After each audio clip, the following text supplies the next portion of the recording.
نحمده ونصلي على رسوله الكريم اما بعد فاعوذ بالله من الشيطان الرجيم بسم الله الرحمن الرحيم رب اشرح لي صدري ويسر لي امري واحلل عقدة من لساني يفقهوا قولي۔ پچھلے ہفتے ہم نے معاویہ بن حکم السلمی کا واقعہ Recording in progress. اور جو پچھلے ہفتے ہم نے بعض استاد ہوتے ہیں یا ٹیچر ہوتے ہیں تو وہ اپنے لیول کے حساب سے دوسرے کو دیکھتے ہیں اور ان کو ایج کا بھی تانا دے دے۔ پچھلے ہفتے ہم نے معاویہ بن حکم السلمی رضی اللہ عنہ کا واقعہ پڑھا تھا، اور اس سے ہم نے یہ سیکھا تھا کہ اللہ سبحانہ تعالیٰ کا حکم ہر حال میں مقدم ہونا چاہیے، یعنی ہمیں اپنی زندگی کی پرائرٹیز سیٹ کرنی چاہیے، کیونکہ پرائرٹی وہ چیز ہوتی ہے جس کی خاطر باقی چیزوں کو پیچھے کر دیا جاتا ہے۔ مثلاً اگر آپ کو بھوک لگی ہے اور اس وقت میں آپ کی پرائرٹی کھانا کھانا ہے تو آپ کیا کریں گے کہ باقی سارے کام چھوڑ دیں گے۔ لیکن افسوس کے ساتھ یہ کہنا پڑتا ہے کہ اب لوگ کھانا کھاتے ہوئے کھانے کی میز پر بھی کیا کر رہے ہوتے ہیں؟ سیل فون دیکھ رہے ہوتے ہیں۔ سیل کا کیا مطلب ہوتا ہے؟ سیل کیا چیز ہے؟ نہیں پتا؟ سیل جیل خانہ، قید خانہ۔ تو یہ سیل فون جو ہے نا، یہ ہمارے لیے سیل بن گیا کہ ہم اس میں قید ہو چکے ہیں اور کہیں بھی اس سے باہر نہیں نکل پاتے۔ تو بہرحال پچھلے ہفتے ہم نے جو پڑھا تھا وہ یہ کہ اللہ سبحانہ تعالیٰ کا حکم ہماری زندگی میں، اللہ تعالیٰ کا حکم ماننا ہماری زندگی میں سب سے اہم کام ہونا چاہیے، اور جب اللہ تعالیٰ کا حکم آ جائے تو باقی چیزیں پیچھے چلی جانی چاہیے، چاہے وہ کوئی بھی ہو۔ اور پھر یہ بھی ہم نے پڑھا کہ دینی اور تربیتی معاملات میں توازن اور حکمت اختیار کرنا ضروری ہے۔ آپ صلی اللہ علیہ وسلم نے صحابہ کرام کی تربیت جس طرح کی، اس میں جہاں اصلاح ضروری تھی وہاں اصلاح کی، لیکن مختصر الفاظ میں، حکمت سے بھرپور، تاکہ بات دل تک پہنچے، دل کو زخمی نہ کرے۔ ٹھیک ہے نا؟ چاہے آپ بچے کی اصلاح کر رہے ہوں، چاہے کسی بڑے کی کر رہے ہوں، تو بات اس طرح نہ کریں کہ دوسرا ہرٹ ہو جائے۔ پھر یہ بھی ہم نے دیکھا صحابہ کرام کے طرز عمل سے کہ جب بڑے کوئی بات ہمیں کہیں، سمجھائیں، تو پھر ہم اس کو مائنڈ نہ کریں، لیکن اگر وہ بات ہمارے دل کو لگ ہی گئی ہے تو پھر ادب کے ساتھ اس کی وضاحت طلب کریں، پوچھیں کہ آپ نے یہ بات کس کانٹیکسٹ میں کہی تھی، یا آپ مجھ سے کیا چاہتے ہیں، یا ایسا کیوں ہو رہا ہے، ایسا کیوں کہا جاتا ہے۔ یعنی اگر آپ کو بات سمجھ نہیں آ رہی، وجہ پتہ نہیں چل رہی، تو اس وجہ کو معلوم کر لیا جائے۔ پھر اسی طرح یہ ہے کہ تربیت اس وقت مؤثر ہوتی ہے جب انسان بات خیر خواہی کے ساتھ کرتا ہے اور اس میں محبت کا اظہار بھی کرتا ہے، اپنے جذبات کا اظہار بھی کرتا ہے۔ صحابہ کرام نبی صلی اللہ علیہ وسلم کی تنبیہ کو اپنی اصلاح کا موقع سمجھتے تھے، نہ کہ ذاتی ناراضگی کا سبب، ناراض نہیں ہوتے تھے اس پر۔ ہمارے لیے بھی، اساتذہ کے لیے، والدین کے لیے ضروری ہے کہ وہ اگر بچوں کو کسی بات پر تنبیہ کریں، ان کی اصلاح کریں، تو اس کے بعد تعلق کی حفاظت بھی کریں تاکہ اعتماد برقرار رہے۔ یعنی وقتی طور پر اگر کوئی چیز ایک دوسرے کی ناگوار بھی گزری ہے تو اس کو اس کے بعد ختم کر دیں۔ اور پھر یہ ہے کہ اگر غلطی ہو تو سوری کرنے میں دیر نہ لگائیں، معافی مانگ لیں، ادب کے ساتھ وضاحت طلب کر لیں۔ اپنی غلطی ماننا، یہ کہنا کہ میں غلط تھی، یہ کمزوری کی علامت نہیں بلکہ انسان کے میچور ہونے کی علامت ہے۔ جو سمجھدار انسان ہوتا ہے، جہاں اس سے غلطی ہو وہ تسلیم کرتا ہے کہ یہاں میری غلطی تھی، مجھ سے بھول ہو گئی، مجھے اس بات کا خیال نہیں رہا. اور پھر ہم نے یہ بھی سمجھا کہ تربیت ایک متوازن، ایک بیلنسڈ انداز میں ہونی چاہیے، نہ تو سختی کسی کو توڑ دے اور نہ بے جا نرمی کسی کو بگاڑ دے. یعنی بے جا نرمی بھی نہیں ہونی چاہیے اور بے جا سختی بھی نہیں ہونی چاہیے، اعتدال کا مظاہرہ کرنا چاہیے. اور پھر ایک اور چیز کہ جلد بازی سے کام نہیں لینا چاہیے، بلکہ حالات کو دیکھتے ہوئے معاملہ کرنا چاہیے. آج ہم انشاءاللہ پیج 33 سے پڑھیں گے. نمبر 7، اجتہاد کی بنا پر ہونے والی غلطی میں اور جان بوجھ کر یا غفلت اور کوتاہی سے ہونے والی غلطی میں فرق ہے.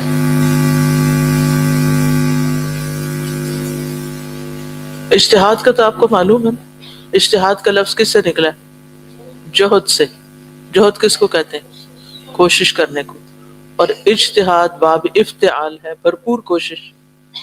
یعنی بھرپور کوشش کر کے اگر آپ کسی مسئلے کی تہہ تک پہنچے ہیں اور آپ نے کوئی ڈیسیژن لیا ہے، تو اس کی وجہ سے اگر کوئی غلطی ہو رہی ہے تو اس غلطی میں اور جان بوجھ کر یا غفلت اور کوتاہی سے ہونے والی غلطی میں فرق ہوتا ہے. ٹھیک ہے؟ پہلی قسم کی غلطی کا مرتکب تو یقیناً ملامت کا مستحق نہیں، کیونکہ اس نے اپنی بھرپور کوشش کی اور اس کے بعد اس نے جو کام کیا وہ اس کے خیال میں بالکل ٹھیک تھا، بلکہ وہ اپنے اخلاص اور اجتہاد یعنی بھرپور جو محنت اس نے کی ہے اس کی بنا پر ثواب پائے گا. نبی اکرم صلی اللہ علیہ وسلم نے فرمایا، اذا حکم الحاکم فاجتہد فاصاب فلہ اجران واذا حکم فاجتہد فاخطأ فلہ اجر واحد. سنن الترمذی. فیصلہ کرنے والا جب فیصلہ کرتے وقت اجتہاد کرے اور اس کا اجتہاد صحیح ہو جائے تو اسے دگنا ثواب ملے گا، اور اگر اس سے فیصلے میں غلطی ہو گئی تو اسے اکہرا ثواب ملے گا. پھر بھی ثواب ملے گا کس چیز پر؟ اس کی کوشش پر، بھرپور کوشش پر، محنت پر. اس کے برعکس جو شخص جان بوجھ کر غلطی کرے یا غلطی میں خود اس کی کوتاہی کا دخل ہو تو اس کا یہ حکم نہیں، یعنی اس کو اجر نہیں ملے گا. پہلے آدمی سے خیرخواہی کا سلوک کرتے ہوئے اسے صحیح مسئلہ بتایا جائے گا. یعنی اگر کسی نے محنت کی لیکن نتیجہ غلط نکلا تو اس کو خیرخواہی سے کیا کیا جائے گا؟ بتایا جائے گا کہ آپ کی بات یہ دلیل کے ساتھ کہ آپ نے یہ جو فیصلہ کیا ہے یہ اس بنا پر غلط ہے، درست نہیں ہے. اور دوسرے کو یعنی جو کوتاہی جس نے کی، دوسرے کو واعظ و نصیحت کر کے غلطی سے روکا جائے گا. ٹھیک ہے؟ پہلے سے کیا کیا جائے گا؟ خیر خواہی، اور دوسرے کو واعظ و نصیحت. وہ اجتہاد جس میں غلطی کرنے والے کو معذور قرار دیا جا سکتا ہے، اس کی شرط یہ ہے کہ اجتہاد کرنے والا اس کا اہل ہو، قابل ہو اور اس پر عمل ہو سکتا ہو. اس کے برعکس جو شخص بغیر علم کے فتویٰ دیتا ہے یا کوئی فیصلہ کرتا ہے یا لوگوں کے حالات کی رعایت نہیں کرتا، اس کا اجتہاد درست نہیں. یعنی جس نے کوشش بھی نہیں کی، محنت بھی نہیں کی، حالات کو بھی مد نظر نہیں رکھا اور پھر اس نے کچھ فیصلہ کر لیا تو اس نے ٹھیک نہیں کیا. اسی لیے زخمی شخص کو غسل کا فتویٰ دینے والے صحابہ کرام کو حضرت صلی اللہ علیہ وسلم نے سختی سے تنبیہ فرمائی تھی. حضرت جابر رضی اللہ عنہ سے روایت ہے، انہوں نے فرمایا، ہم لوگ سفر میں تھے، ہم میں سے ایک صاحب کو پتھر لگا جس سے ان کے سر میں زخم آ گیا. اس کے بعد انہیں نیند میں نہانے کی حاجت ہوگی، احتلام ہو گیا. انہوں نے اپنے ہم سفر صحابہ کرام رضی اللہ عنہم سے مسئلہ پوچھا اور کہا، کیا آپ کے علم کے مطابق میرے لیے تیمم کرنا جائز ہے؟ اچھا، میری کتاب میں تمیم لکھا ہوا ہے، اگر آپ کی کتاب میں بھی تمیم ہے تو یہ تیمم ہے، اس کی صحیح کر لیجئے۔ انہوں نے کہا ہمارے خیال میں تو آپ کو یہ اجازت حاصل نہیں، یہ تو نہیں ہو سکتا کہ آپ نہیں نہائیں کیونکہ پانی موجود ہے۔ چنانچہ انہوں نے غسل کیا جس کے نتیجے میں وہ فوت ہی ہو گئے۔ جب ہم حضرت صلی اللہ علیہ وسلم کی خدمت میں پہنچے تو یہ واقعہ بھی عرض کیا گیا۔ حضرت صلی اللہ علیہ وسلم نے فرمایا قتلوہ قاتلہم اللہ، قتلوہ قتلہم اللہ، اللہ سألوا اذ لم يعلموا فانما شفاء العی السؤال، سنن نبی داؤد۔ انہوں نے اسے قتل کر دیا، اللہ انہیں قتل کرے۔ ناراض ہوئے آپ بہت زیادہ، یہ غلط مسئلہ بتا کے ایک بندے کی جان ہی لے لی۔ اگر انہیں معلوم نہیں تھا تو انہوں نے کسی صاحب علم سے کیوں نہ پوچھ لیا، کیونکہ لا علمی کا علاج سوال کرنا ہے، لا علمی کا علاج سوال کرنا ہے۔ جو مسئلہ نہ پتا ہو بغیر علم کے کسی کو جواب نہ دیں۔ اسی طرح رسول اللہ صلی اللہ علیہ وسلم نے بیان فرمایا القضاۃ ثلاثۃ، قاضی تین قسم کے ہوتے ہیں، فیصلہ کرنے والے تین طرح کے ہوتے ہیں۔ واحد فی الجنت واثنان فی النار، ان میں سے ایک جنتی ہے اور دو جہنمی ہیں۔ استغفر اللہ۔ فاما الذی فی الجنت، تو جہاں تک اس شخص کا تعلق ہے جو جنت میں جائے گا، فرجل عرف الحق فقضى به ورجل عرف الحق فجار فی الحکم فهو فی النار، تو جنت میں وہ جائے گا جس نے حق کو سمجھ کر اس کے مطابق فیصلہ کیا، البتہ جس نے حق کو سمجھ لیا پھر غلط فیصلہ کیا تو وہ جہنم میں جائے گا۔ ورجل قضى للناس على جهل فهو في النار، اسی طرح جس نے حق کو سمجھے بغیر بے علمی کے باوجود فیصلہ کر دیا، حق کو سمجھے بغیر لا علمی میں فیصلہ کیا، وہ بھی جہنم میں جائے گا۔ اس حدیث میں آپ نے اس تیسری قسم کے آدمی کو معذور قرار نہیں دیا۔ تنبیہ میں شدت کا درجہ متعین کرنے میں جن امور کا دخل ہے ان میں سے ایک یہ بھی ہے کہ اس ماحول کو مد نظر رکھا جائے جس میں غلطی کا صدور ہوا ہے۔ مثلا اس ماحول میں اکثر لوگ سنت پر عمل کرنے والے ہیں یا بدعت کا رواج ہے، وہ ماحول کیسا، عرف کیا ہے وہاں، اور اسی طرح یہ بھی دیکھنا چاہیے کہ اس ماحول میں وہ غلطی کتنی عام ہے، یا اس کے جواز کا فتویٰ دینے والا کوئی نام نہاد یا متسائل عالم تو موجود نہیں، یعنی جس سے پوچھا جاتا ہے، جس کے علم پر اس غلطی کا ارتکاب کرنے والا اعتماد کرتا، یعنی اس نے کسی ایسے ویسے سے جا کے پوچھ لیا اور پھر اس سے فتویٰ لے کے عمل کر لیا اور آگے لوگوں کو بھی بتایا۔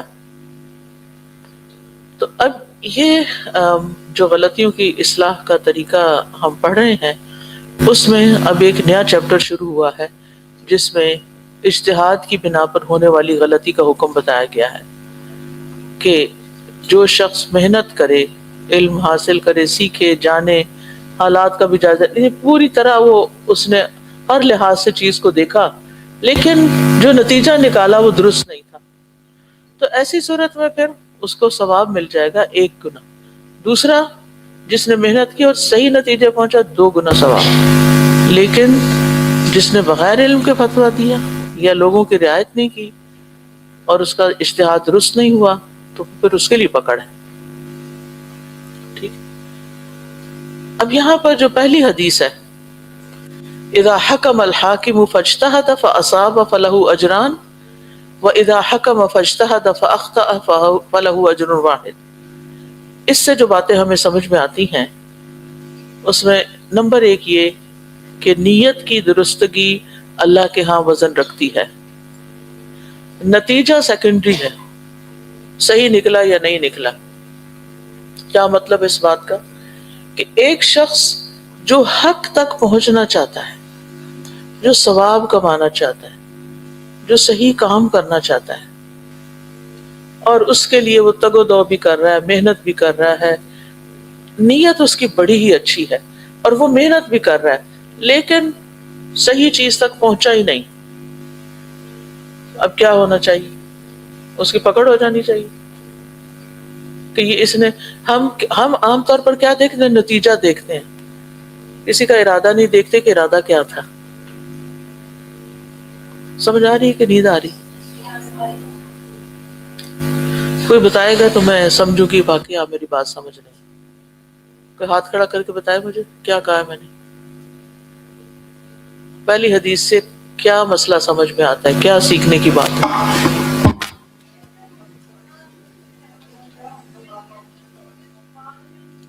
اور کوشش بھی اپنی طرف سے درست کر رہے ہیں لیکن نتیجہ ٹھیک نہیں نکلا، پھر اس پہ پکڑ لیں. ٹھیک ہے. یعنی ہماری زندگی میں بہت سے ایسے مقامات آتے ہیں جب ہم ایک صحیح کام کرنے چلتے ہیں اور وہ غلط ہو جاتا ہے. اچھا چلیں، دین کے تو باتیں الگ رہی. عام روزمرہ زندگی میں کیا کبھی ایسا ہوا کہ آپ نے دودھ ابالنا تھا؟ میرا نہیں خیال کہ کوئی بھی خاتون دودھ ابال کے گرانے کے لیے دودھ ابالتی ہے ایسا؟ ہم میں سے کبھی کوئی یہ نہیں چاہتا نا کہ دودھ ابالے اور وہ نیچے گرے. کوئی چاہتا؟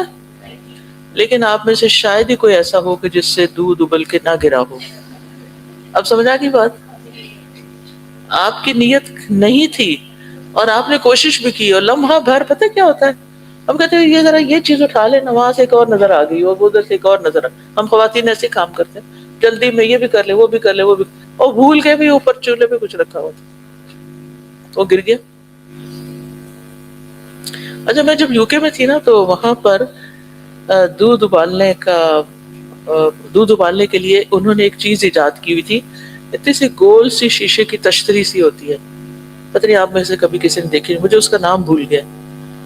تو وہ اگر دودھ والے دیگچے میں ڈال دی جائے نا تو جتنا مرضی تیز چولہا کرے وہ دودھ نہیں ابلے گا.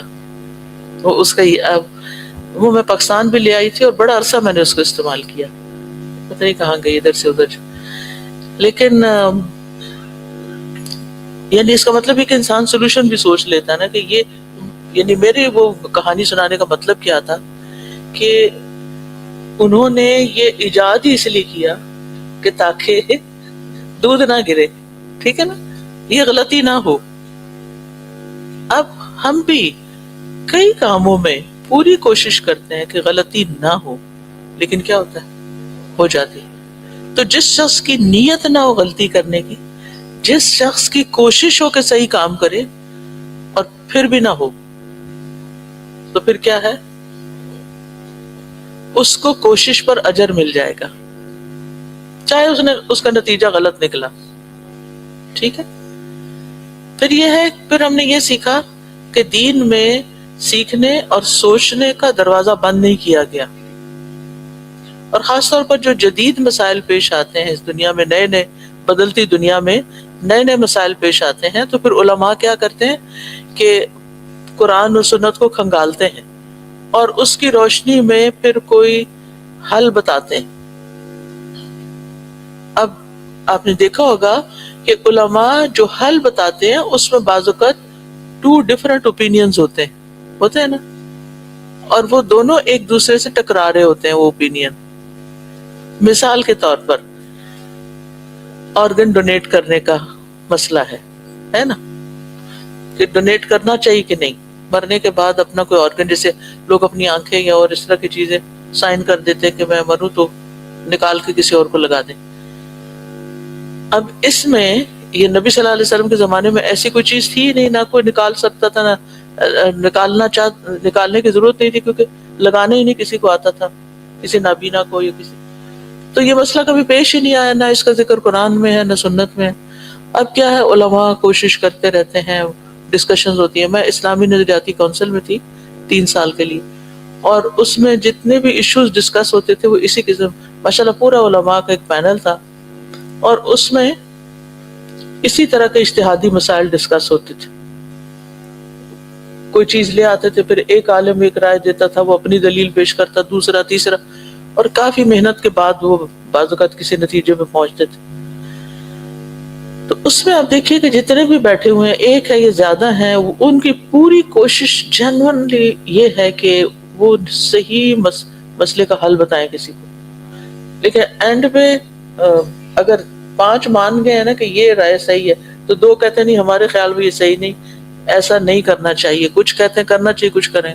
اچھا عوام بعض اوقات بیچاری کنفیوز ہو رہی ہوتی ہے تو پھر عموماً اسکالرس کیا بتاتے ہیں, یہ 2 چیزیں ہیں, اب آپ اس میں سے دیکھ لیں جو آپ کے دل کو لگے آپ وہ کر لیں, کیونکہ اس میں کوئی حتمی بات ہم نہیں کر سکتے. اب ان 2 میں سے ابھی دنیا میں تو کوئی فیصلہ نہیں کر سکتا کہ کون سی والی صحیح ہے. کوئی کر سکتا؟ نہیں کر سکتا. آج بھی ہم نے پڑھا نا کہ وہ اللہ تعالیٰ ہی اختلافات کا فیصلہ قیامت کے دن کرے گا. یہ اسی قسم کے اختلافات ہوتے ہیں کہ جس میں ہم یہ نہیں کہہ سکتے کہ جو میں نے کہہ دیا نا بس یہ ٹھیک ہے. جب یہ ریجیڈیٹی آ جاتی ہے نا, اور ہمارے عوام میں یہ ریجیڈیٹی بہت ہے, ہر کوئی کیا کہتا ہے جو جس مذہب پہ میں ہوں, جو میرا امام کہتا ہے بس وہ ٹھیک ہے, اور باقیوں کے پیچھے پڑ جاتے ہیں. یہ طرز عمل درست نہیں. ٹھیک ہے, اب اس کو تھوڑا سا سمجھے. مثلا امام ابو حنیفہ میرا خیال ہے کہ نبی صلی اللہ علیہ وسلم کی وفات کی شاید 69 ایئرس کے بعد یا کچھ اس طرح وہ پیدا ہوئے ہیں, اور مجھے ایگزیکٹلی ان کی ڈیٹ آف برتھ یاد نہیں. اب اگر کوئی یہ کہتا ہے کہ صرف دین وہی درست ہے جو امام ابو حنیفہ کی یا حنفی مذہب کے مطابق جو کچھ ہے بس وہ ٹھیک ہے, باقی ہم کسی کو نہیں مانتے, کہ کیا امام شافعی حق پر نہیں تھے؟ کیا امام احمد بن حنبل حق پہ نہیں تھے؟ کیا امام مالک حق پہ نہیں تھے؟ وہ سارے مجتہد تھے. ٹھیک ہے, اگر آپ پسند فرما رہے ہیں کہ آپ نے حنفی رہنا ہے تو آپ ان کو ناحق تو نہ ثابت کریں نا کہ وہ غلط تھے. کہہ سکتے ہیں آپ غلط, آپ نہیں کہہ سکتے غلط تھے. اجتہاد ہے ان کا بھی ان کا بھی مختلف مسائل میں. اور پھر آپ دیکھیے کہ یہ جو مختلف مسائل میں اجتہاد ہوتا ہے, یہ ابتدا میں تو طہارت کے مسائل میں, نماز کے مسائل میں, ان چیزوں میں بھی بہت فقہ کی کتابیں آپ پڑھیں تو اس میں آپ کو اختلاف ملے گا. امام ابو حنیفہ ایک بات کہتے ہیں تو ان کے 2 شاگرد کوئی اور بات کہتے ہیں, اختلاف ملتا ہے نا. تو کیا اس کی بنا پہ آپ یہ کہیں گے کہ جو میں نے بس اس کی بات ہی ماننی ہے ہر وقت, دوسرے کسی کی بات نہیں ماننی؟ ایسے نہیں ہوتا. مجھے تو یہ شیطان کی کارستانی لگتی ہے کہ جس نے اتنا مذہبی تعصب اور نفرت پھیلائی ہے لوگوں کے اندر کہ جس کی وجہ سے لوگ دین سے ہی دور ہو گئے. تو یہ ان کی اجتہادی کوششیں ہیں.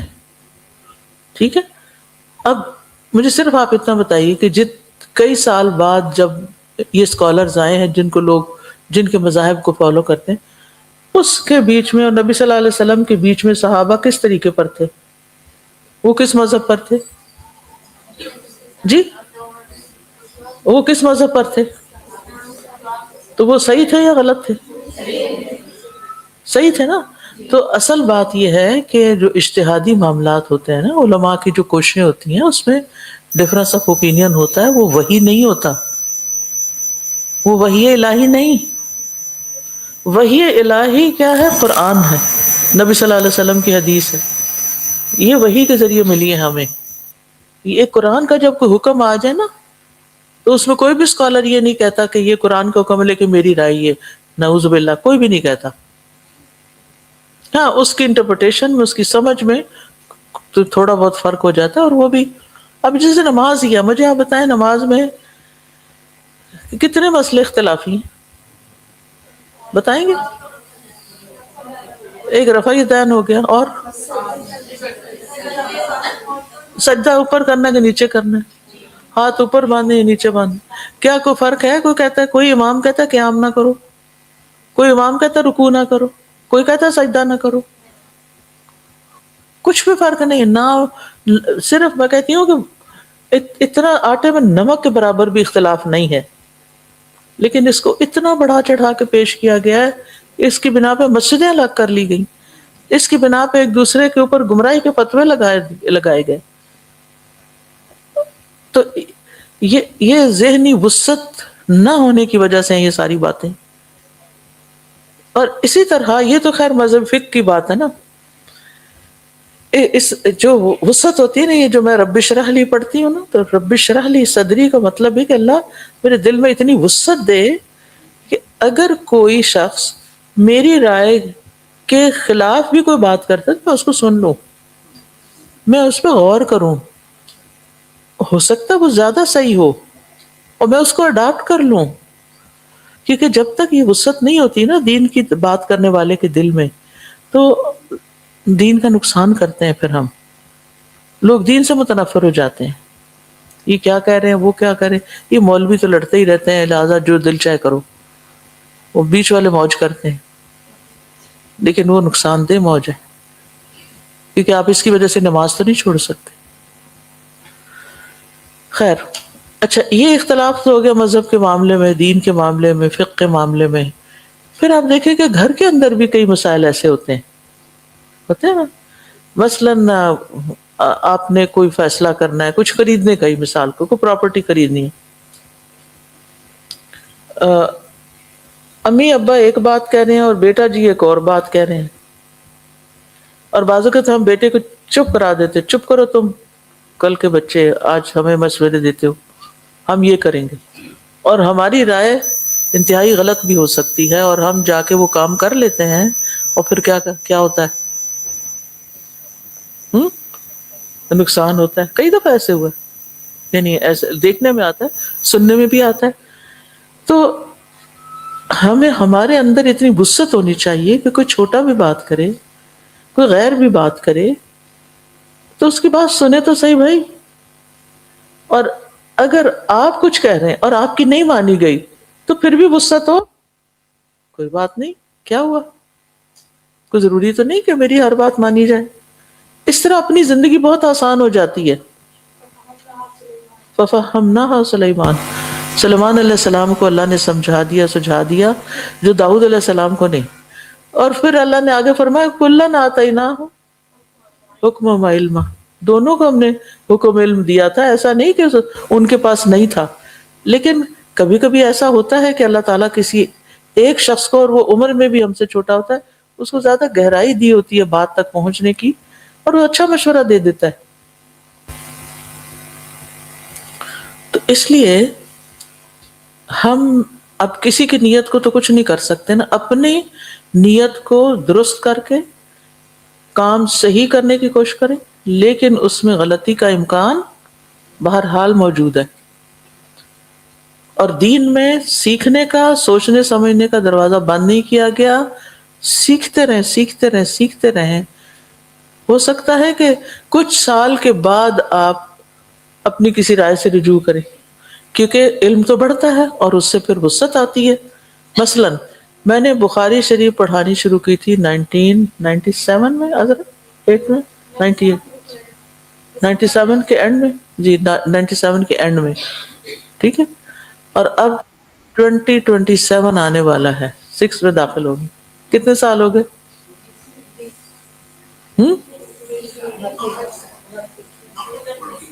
29 سال سمجھے، ٹھیک ہے. اب 29 سال، چلو 25 لگا لو، 25 سال پہلے جو میں نے چیزیں پڑھائی تھیں، اب کئی دفعہ ایسا ہوتا ہے کہ مجھے کوئی کہتے ہیں کہ آپ نے وہ بخاری میں تو اس طرح بتایا تھا، اور یہ جو بھی آپ نے نماز نبوی پڑھائی ہے نا، اس میں آپ نے یہ بتا دیا. اب میں خود ہی ہوں وہ جس نے یہ بھی بتایا اس نے، تو میں اسے کہتی ہوں بخاری سے ایڈٹ کر دو، وہ پرانا علم ہے. اب اس کے بعد بہت کچھ پڑھنے کا موقع ملا، اب اس پہ آ جاؤ، ٹھیک ہے. لیکن ہر چیز دلیل کے ساتھ ہونی چاہیے. یہ نہیں کہ بس اختلاف برائے اختلاف. ایک کچھ لوگوں کا مزاج ہوتا ہے کہ وہ ہر وقت لڑائی پسند کرتے ہیں، نوک جھونک لگے رہتے ہیں کرنے، تو یہ بھی مزاج اچھا نہیں ہوتا. ٹھیک. بہرحال اللہ تعالیٰ نے نا ہر انسان کو یونیک بنایا ہے، ہر انسان کا ذہن مختلف طرح کام کرتا ہے. تو سنو بھی، سناؤ بھی، اور جو جس کی بات صحیح ہو وہ بس لے لو. پھر یہ بات بھی یاد رہے کہ غلطی کرنے والا مجرم نہیں ٹھہرتا. اگر اس کی نیت اور کوشش درست ہو تو وہ مجرم نہیں کہلائے، گناہگار نہیں ہوگا. بس یہ ہے کہ فیصلہ کرتے وقت کوشش پوری ہو، دیانت داری بھی ہو، کیونکہ ان اللہ لا يحب كل خوان کفور.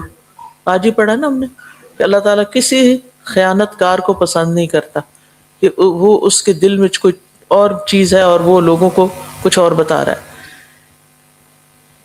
پھر اسی طرح استاد کو چاہیے کہ شاگرد کی غلطی کے باوجود کوشش کرنے والے شاگرد کی حوصلہ افزائی کرے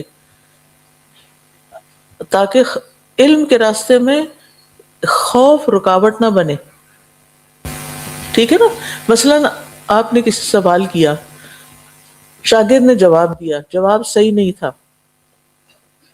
آپ انکریج کریں آپ کی کوشش اچھی ہے لیکن مزید اس میں یہ کام کرنے کی ضرورت ہے، تو آپ اس کو تھوڑا سا یوں بھی دیکھیں، تو اس کو توجہ دلا دیں. بچے کے ساتھ اسی طرح، ساتھیوں کے ساتھ، بڑوں کے ساتھ، کسی کے ساتھ بھی. پھر اسی طرح یہ ہے کہ دوسروں کی اختلافی اور اجتہادی غلطیوں کو برداشت کرنے کا مادہ اپنے اندر پیدا کریں، حوصلہ پیدا کریں، اپنے مزاج میں تبدیلی لائیں.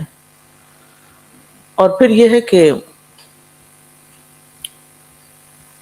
حق تک پہنچنے کے لیے سنجیدہ کوشش کریں ہمیشہ. ٹھیک ہے، یہی اجتہاد ہوتا ہے، سنجیدہ کوشش. اور پھر یہ ہے کہ ایسی غلطی جس میں اخلاص، نیت کی درستگی، ذمہ داری کا احساس اور کوشش کے باوجود مطلوبہ نتیجہ نہ نکلے یا معاملہ غلط ہو جائے تو اس میں پریشان ہونے کی بھی ضرورت نہیں، کیونکہ آپ کو آپ کا اجر مل جائے گا. ہاں اگر کوئی علم نہیں رکھتا اور پھر اجتہاد شروع کر دیا، اس نے صرف کتابی باتیں پڑھایا کچھ نہیں، نہ کسی سے علم حاصل کیا، اور صرف جا کے اے آئی سے پوچھ لیا کہ اس مسئلے کا حل کیا ہے اور وہ جو بتایا آپ کا یہی حل ہے، اس پر کیا 100% اعتماد کر سکتے ہیں؟ نہیں.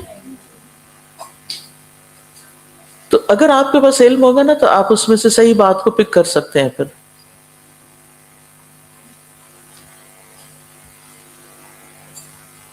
آپ اس کو یوں بھی سمجھو، جیسے ایک حدیث میں آتا ہے نا کہ رسول اللہ صلی اللہ علیہ وسلم نے فرمایا جو ایسے طبیب بن کر علاج کرے اور طب اور علاج معالجے میں مشہور نہ ہو تو وہ ذمہ دار ہے.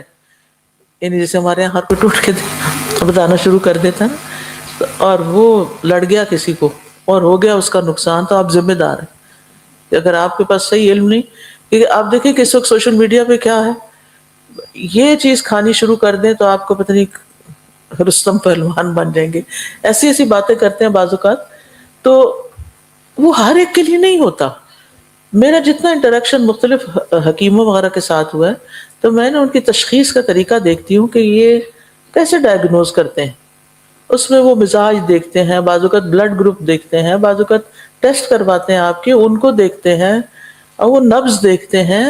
اس کے بعد وہ آپ کو سجیسٹ کرتے ہیں کہ بھئی یہ کھائیں، یہ نہ کھائیں، یہ آپ کے لیے پینا ٹھیک ہے اور یہ نہیں ٹھیک. لیکن اگر کوئی شخص صرف سوشل میڈیا کے ذریعے ہر ایک کا علاج بیٹھ کے کر رہا ہے تو یہ طریقہ درست نہیں. ہر چیز ہر ایک کو سوٹ نہیں کرتی. تو پھر وہ آپ سمجھیں گے کہ میں تو جی فی سبیل اللہ لوگوں کا علاج کر رہی ہوں. لیکن وہ فی سبیل اللہ علاج جو ہے نا، اگر کسی کو لڑ گیا تو پھر خیر نہیں. بالکل، عمل بغیر علم کے فساد ہے. پھر اسی طرح یہ ہے کہ اگر ماہر طبیب سے ایکسپرٹ ڈاکٹر ہے لیکن وہ بھی انسان ہے، کوئی غلطی ہو سکتی ہے، تو پھر وہ شرعی طور پر ذمہ دار نہیں ہوگا. ٹھیک ہے، اس پہ کوئی جرمانہ نہیں ہوگا. اس نے اپنے طور پر ٹھیک کیا لیکن وہ somehow کہیں سے غلطی ہو گئی. پھر اسی طرح مصلح استاد اور والدین سے کی گئی غلطیوں میں فرق بھی ہوتا ہے. مصلح حالات کے تقاضوں کو سمجھنے کی پوری کوشش کرے، اہل علم سے مشورہ کرے، پھر اگر غلطی ہو جائے تو سمجھے کہ اجتہادی غلطی ہے.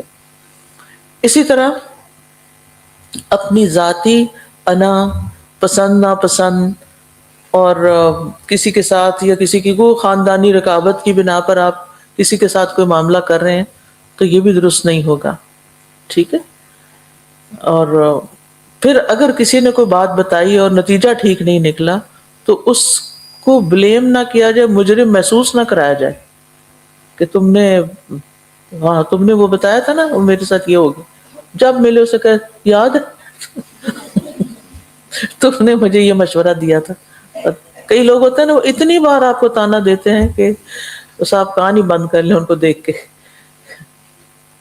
کوئی انسان ہے، غلطی ہو گئی، بتا دیا، ایک دفعہ غلط بتا دیا، اب بس جان چھوڑ دو. لیکن نہیں. اور پھر یہ کہ اسی طرح بعض شاگرد ایسے ہوتے ہیں کہ استاد نے اگر کبھی ڈانٹ دیا نا، ساری زندگی اس کی برائیاں ہر جگہ کرتے پھریں گے. پھر یہ کہ اس کے رویے کے پیچھے پڑ جائیں گے تو وہ علم کی برکت سے محروم رہ جائیں گے. پھر اسی طرح یہ ہے کہ اگر استاد بھی بس ایسے ہی شاگرد کی غلطی کو نظر انداز کر دے یا بلا تحقیق کسی کی بات سن کے اس پہ سختی شروع کر دے تو یہ پھر کوتاہی شمار ہوگی اور اس پر پکڑ بھی ہو سکتی ہے. اسی طرح جو بچوں کی تربیت کا معاملہ ہے نا، اس میں بھی یہ بات ذہن میں رکھیں کہ ہر بچہ الگ ہوتا ہے، سب کو ایک لاٹھی سے نہ ہانکیں. اور ماں کا تعلق ہر بچے سے اس کے مزاج کے مطابق ہونا چاہیے. کچھ جلدی سمجھ جاتے ہیں، کچھ دیر سے سمجھتے ہیں، کوئی خود آپ کی طرف بڑھتے ہیں، کسی کی طرف آپ کو بڑھنا پڑتا ہے. کمپیئر نہ کریں بچوں کو، نو کمپیرزن. اللہ نے ہر ایک کو الگ بنایا ہے، لہذا والدین کو ان کا مزاج سمجھنے کی ضرورت ہے. ٹھیک ہے. اگر والدین بچے کو سمجھنے کی بھی کوشش میں اس کی نفسیات کو جانتے ہیں، اس کے بارے میں پڑھتے ہیں، لیکن کسی وقت ان کا معاملہ ان کے ساتھ صحیح نہیں ہوتا، ان کو ماں پٹائی کر دیتے ہیں یا کوئی جیسے چھوٹے بچے ہوتے ہیں، تو یہ اجتہادی غلطی ہو سکتی ہے. یعنی اپنی طرف سے سارے طریقے کر لیے اور بچہ پھر بھی نہیں پڑھ رہا مثلاً، تو وہ اس کو 2 لگا دیتے ہیں، اور ہو سکتا ہے وہ 2 لگانے سے پہلے سے بھی زیادہ اس سے دور ہو جائے. تو اب والدین بھی بچے کو بچہ سمجھ کے ہر چیز نہیں کر سکتے، ان کے ظلم نہیں کر سکتے. کچھ والدین یہ سمجھتے کیونکہ ہم نے ان کو جنم دیا لہٰذا ہم ان کے ساتھ جو مرضی کریں. نہیں، وہ اللہ نے آپ کو دیا امانت کے طور پر. ملکیت کس کی ہے؟ وہ لہو ما فی السماوات والارض، آسمان و زمین میں جو کچھ ہے اللہ کا ہے. اور اسی طرح بچوں کو بھی یہ سمجھانے کی ضرورت ہے کہ ماں باپ بھی انسان ہوتے ہیں، ان سے بھی غلطیاں ہو جاتی ہیں، اور ہر غلطی جرم نہیں ہوتی. وہ اپنے دل بڑے کریں اور ماں باپ کو بھی معاف کر دیا کریں کیونکہ وہ بھی انسان ہے. اور اللہ تعالیٰ سے دعا کریں. اور پھر یہ کہ اصلاحی رشتوں کی بنیاد جو ہے نا، وہ نیت اور کوشش اور ذمہ داری پہ ہوتی ہے، اور غلطی کی نوعیت کو پہچاننا چاہیے. یہ بتا دیجئے کہ زیادہ اوور ٹائم پر نہیں جا رہی، مختصر سا نا میں اس چیپٹر کو پورا کر دوں تو بہتر ہے. اب جابر رضی اللہ عنہ کی حدیث جو ہے اس میں آپ صلی اللہ علیہ وسلم سخت ناراض ہو رہے ہیں. قتلوہ قتلہم اللہ اللہ سألوا اذ لم یعلموا فانما شفاء العی السؤال. صحابہ نے غلط فتویٰ دیا بغیر علم کے، بندہ مر گیا. آپ نے فرمایا کہ پوچھا کیوں نہیں علم والوں سے؟ جس کو نہیں پتا وہ پوچھا کرے. فاسألوا اہل الذکر ان کنتم لا تعلمون. اب ایک نیت ہے لیکن لا علم ہے، نتیجہ ہلاکت ہے. اب چونکہ ان کی نیت خراب نہیں تھی تو آپ نے وہاں ان کو نیت پہ کچھ نہیں کہا بلکہ ان کے فتوے کی سنگینی کو سامنے رکھا. ٹھیک ہے. اگر علم نہ ہونا تو خاموش رہنا زیادہ بہتر ہوتا ہے. یہ کہہ دینا مجھے نہیں معلوم اس کے بارے میں، تو حدیث میں جو آتا ہے نا کہ پوچھ کیوں نہ لیا، یعنی اس کا کیا مطلب ہے؟ یہ اس سے یہ پتا چلتا ہے کہ نہ بولنا جرم نہیں، غلط بولنا جرم ہے. اگر کوئی آپ سے پوچھتا اور آپ کہتے ہیں مجھے نہیں پتا، چپ رہتے ہیں، کوئی رائے نہیں دیتے، کوئی آپ پہ گناہ نہیں. لیکن آپ غلط بات کرتے ہیں تو یہ پھر گناہ لکھا جائے گا. یعنی استاد کے لیے، مصلح کے لیے، والدین کے لیے ہر سوال کا جواب دینا ضروری نہیں ہوتا. آپ بچوں کو کہہ سکتے بیٹا اس کا مجھے جواب نہیں پتا، میں ذرا پڑھ کے بتاؤں گی تمہیں. استاد شاگردوں کے سامنے اعتراف کر لے مجھے اس مسئلے کا نہیں پتا، میں معلوم کر کے بتاؤں گی. غلط بات نہ کریں. اپنی لا علمی کا اعتراف کرنا کمزوری نہیں ہوتا. ٹھیک ہے. فرشتوں نے کیا کیا تھا؟ سبحانک لا علم لنا الا ما علمتنا. فرشتے ہیں وہ، سبحان اللہ، وہ کہہ رہے ہیں اللہ ہمیں نہیں علم، بس اتنا ہی پتا جو آپ نے سکھا دیا. تو کیا ہمارے لیے بھی یہ نہیں بنتا کہ ہم کہیں لا علم لنا الا ما علمتنا، اللہ ہمیں تو بس اتنا ہی پتا ہے جو آپ نے سکھا دیا، آگے نہیں ہم جانتے. تو لا علمی کا اعتراف آپ کے میچور ہونے کی علامت ہے. اور پھر یہ ہے کہ دین میں دلیل سے بات کرنی چاہیے، صرف رائے سے نہیں، صرف اوپینین نہیں، میرا خیال ایسے ہے، میرا خیال ہے نہیں. خیال کوئی حیثیت نہیں رکھتا، آپ دلیل لائیں اور دین کی غلط نمائندگی سے بچیں. کوئی بھی غلط فتویٰ جو ہوتا ہے نا صرف انسان کو قتل نہیں کر دیتا بلکہ دین کی روح کو بھی نقصان دیتا ہے. اور پھر یہ ہے کہ دوسرے کی غلطی پر خاموشی اختیار کرنا بھی جرم ہوتا ہے. کیونکہ کچھ لوگ فتویٰ دے رہے تھے نا اور باقی چپ رہے، انہوں نے رائے نہیں دی اور جان لیوا ہو گیا فتویٰ.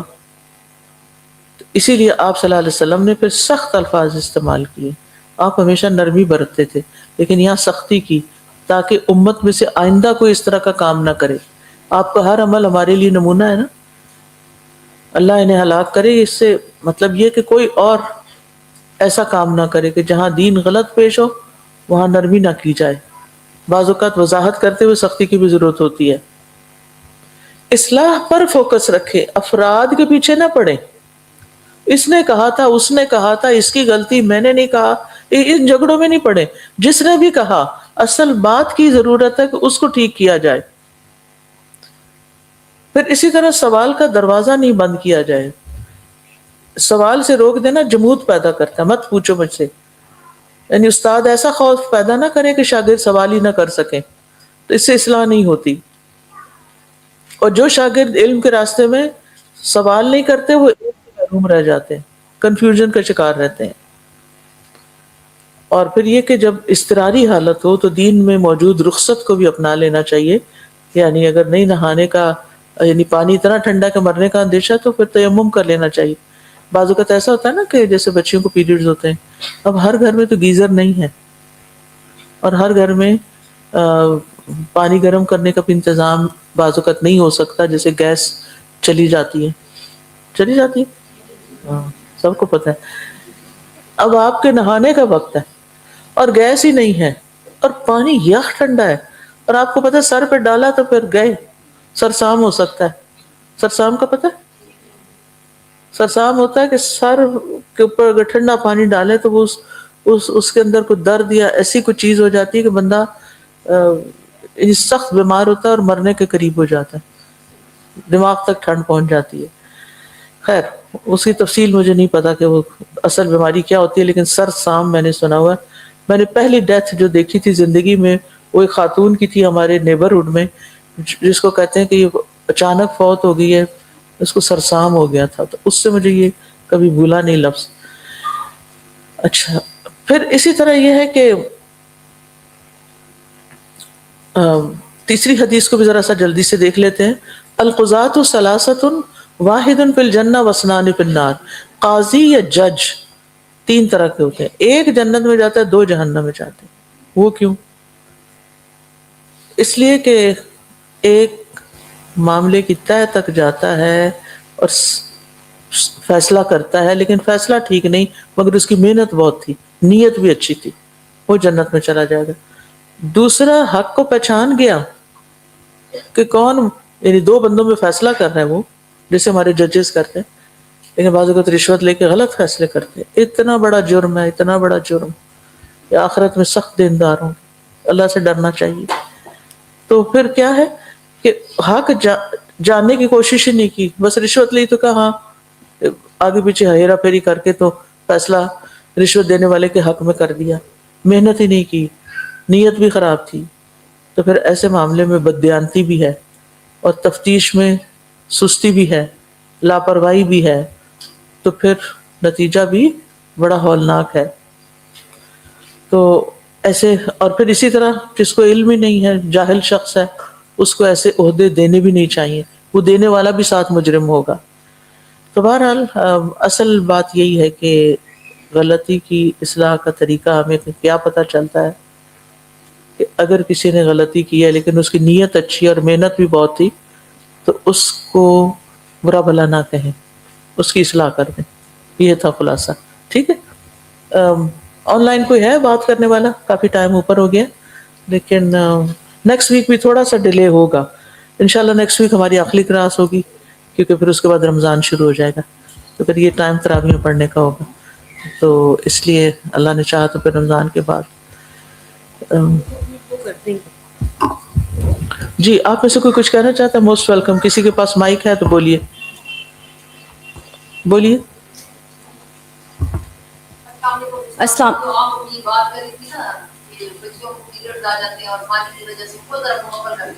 اچھا سوری, میں نے شہزادی میں چھوڑ دی.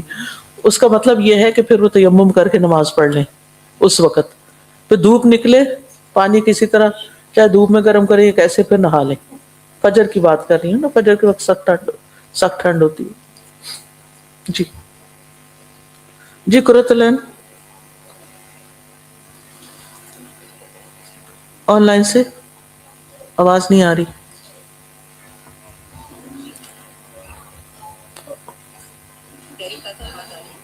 نہیں, کوئی نہیں آ رہی, آواز نہیں آ رہی بھائی ادھر. اور کوئی آپ میں سے بولنا چاہے استاد بولے.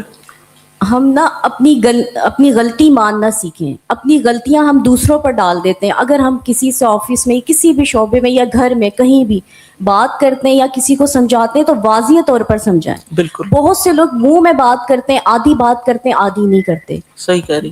جی جی, ٹھیک ہے, اور کوئی؟ جی بولیے.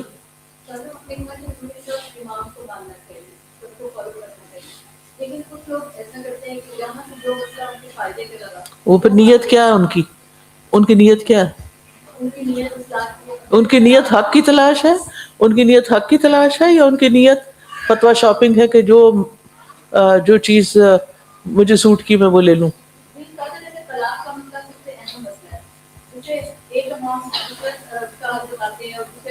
دیکھنا یہ چاہیے کہ ان کی دلیل کیا ہے, قرآن و سنت کے مطابق کیا دلیل بنتی, اور صحیح حدیث پر مبنی ہونی چاہیے بات.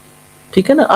اب وہ علم چھپا ہوا نہیں رہ گیا. پہلے علماء کو شاید نہ پتا ہو, لیکن اب جب ساری چیزیں سامنے آ گئی ہیں تو پھر اس میں سے جو صحیح چیزیں علماء کو بغیر تعصب کے بیٹھ کے ایک نتیجے پہ پہنچنا چاہیے. جی, آن لائن سے شازیہ نواز آپ بات کیجیے.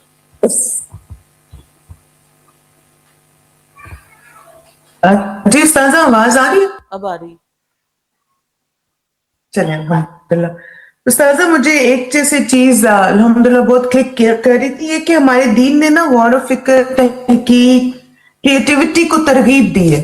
جی یعنی اگر کوئی کسی چیز کے بارے میں ریسرچ کرنا چاہتا ہے, مزید اسٹڈی کرنا چاہتا ہے, تو اس کو ضرور کرنا چاہیے. اور ایک چیز استاذہ, جیسے نا ایک ٹائم آیا تھا جب بہت زیادہ نا پازیٹیو تھنکنگ اور پازیٹیو یہ اس پر بہت بات لوگ کرنا شروع ہو گئے تھے, اور ہر کوئی یہ سمجھتا تھا کہ یہ نا شاید سائیکولوجیکل ایک ٹریٹ ہے انسانوں میں. اس وقت مجھے یہ خیال آیا کہ الحمدللہ قرآن نے بھی تو یہی ہمیں سکھایا نا, آسان تکرہوا شیئا وہو خیر لکم, بالکل. کہ اگر کوئی چیز ہمیں پازیٹیوٹی یہی ہوتی ہے نا کہ ہر سچویشن میں اچھا سوچے. اب اگر ہم جیسے قرآن کا نالج ہوتا ہے ایک انسان کے پاس, تو جب چیزیں لوگ بہت پروموٹ کرنا کر دیتے ہیں نا اس طرح کی پازیٹیو اچھی باتیں, تو ہم دیکھتے ہیں کہ ہر اچھی بات کا روٹ ہمیں قرآن میں مل جاتا ہے الحمدللہ. اور ایک چیز میں اللہ سبحانہ تعالیٰ نے قرآن مجید میں کہا نا کہ جو جتنا زیادہ علم میں راسخ لوگ ہوتے ہیں اتنا اچھا پھر وہ قرآن اور حدیث کو انڈرسٹینڈ بھی کرتے ہیں, اور دنیاوی معاملات میں بھی. استاذہ جی آواز آ رہی ہے میری آپ کو؟ جی آ رہی. استاذہ جو بھی اجتہاد کی بات کی گئی, تو اس میں بیسیکلی اور کریٹیکل تھنکنگ انوالو ہوتی ہے. جیسے آپ دیکھیں کوئی اگر ہائپوتھیسس کرے تو اس میں میں پڑھی تھی کہ ایک میٹا کوگنیشن ہوتا ہے, اس کا بڑا اہم کردار ہوتا ہے کہ جب انسان ایک ڈیپلی کریٹیکلی کام کرتا ہے تو انسان پہلے اس پہ اپنا ہائپوتھیسس کرتا ہے, اپنے آپ کو ایویلویٹ کرتا ہے, اور اس سے اس کی کریٹیکل تھنکنگ امپروو ہوتی ہے, اور اس سے پھر دوسروں کو ابھارتا ہے کہ وہ اپنی تھاٹس کو ایویلویٹ کریں. تو بیسیکلی اس سے میٹا کوگنیشن سے بہتر ایک لرننگ آؤٹ کم اس کی ہو سکتی ہے, اس کی ڈیسیژن پاور امپروو ہوتی ہے, ایک پرابلم سالونگ انسان بن سکتا ہے. تو ہم نے کرنا کیا ہے کہ ہم سب کو سیکھتے رہنا ہے, پڑھتے رہنا ہے, گرو کرتے رہنا ہے, تبھی پیاری استاذہ ہمارے اندر وسعت آئے گی, ورنہ پھر ایک چھوٹی چھوٹی باتوں میں ہم الجھتے رہیں گے. بالکل. ہما سمی. جی استاذہ جی سبحان اللہ. اس میں ایک بات جو بہت اہم لگ رہی تھی وہ یہ تھا کہ ہمیں جو کوشش کرنی ہے نا وہ بیٹھے نہیں رہنا بلکہ اپنے علم کو بڑھاتے رہیں اور اصل بات کی جو تہ ہے نا اس تک پہنچے. اور دوسری جو چیز مجھے یہاں پہ بہت زبردست یہ بھی لگ رہی تھی کہ سوال بھی امانت ہے. اگر ہم کسی سے پوچھتے ہیں یا ہم سے کوئی پوچھتا ہے تو وہ ایک امانت ہے اور اس کو علم کے ساتھ ہی جواب دینا چاہیے, بغیر تحقیق کیے, بغیر کسی دلیل کے اس کو نہیں بتانا چاہیے, اس کا نقصان ہو سکتا ہے. اور یہاں پہ ہم نے جو تینوں احادیث پڑھی تو اس میں جیسے قاضی کی بھی بات ہوئی اور مجتہد کی بھی بات ہوئی, تو اس سے ایک بات یہ بھی تھی کہ ہمیں اپنے جو بھی اللہ نے ہمیں اتھارٹی دی ہے, جو عہدہ دیا ہے نا, اس کا حق ادا کرنے کی کوشش کرنی چاہیے, اور وہ نیت کی درستگی اور اللہ کے تقوی نہیں ہو سکتا. یعنی کہ اگر ہم ان چیزوں کو بیس بنائیں گے تو پھر ہمارے لیے غلطی کا امکان تو ہوتا ہے اور اس کو بھی ہمیں ایکسیپٹ کر لینا چاہیے کہ غلطی ہوگی. کیونکہ اکثر ایسا ہوتا ہے کہ ہم کبھی دیکھتے ہیں کسی سے غلطی ہو جاتی ہے, ہم سے خود غلطی ہو جاتی ہے, تو پھر ہم اس کو ماننے میں ایک تو بہت دیر کر دیتے ہیں, اور پھر اگر مان بھی لیتے ہیں تو پھر ہم بہت ڈپریس بھی ہو جاتے ہیں کہ اچھا یہ مجھ سے ہو گئی ہے.